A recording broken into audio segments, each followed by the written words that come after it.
So I'll talk a little about the last 35 years. I did start American Renaissance in 1990. It's hard to believe that it's been that many years. And at that time, about the only group that was talking seriously about the challenges that we face was the Ku Klux Klan, which was just as marginal and as ineffective then as it is today. There were a few little publications. Notable among them was one called Instauration, but it was all very hush-hush. People never wrote under their own names. And I thought, well, we are obviously in a crisis.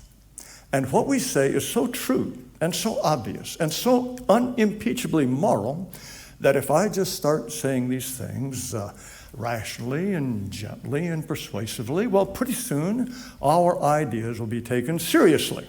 Well, I was a naive dope. It didn't happen quite that way. Now, I must say, though, that during the 1990s, there was a period of progress. I was often invited on radio and television, and there were some pretty good books that came out up until about the mid-1990s.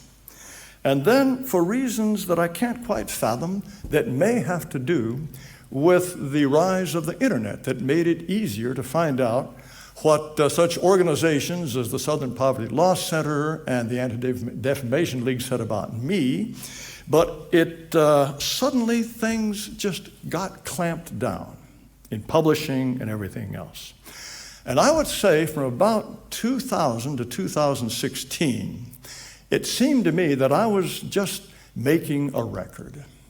And so that in the year 2100, when the editors of the great Chinese Encyclopedia of World History got the chapter on, well, what the heck happened to the white man? If there was some enterprising Chinaman who looked into the records, he might find that there were at least a few of us who weren't fools and cowards. But I thought that's about all I was doing.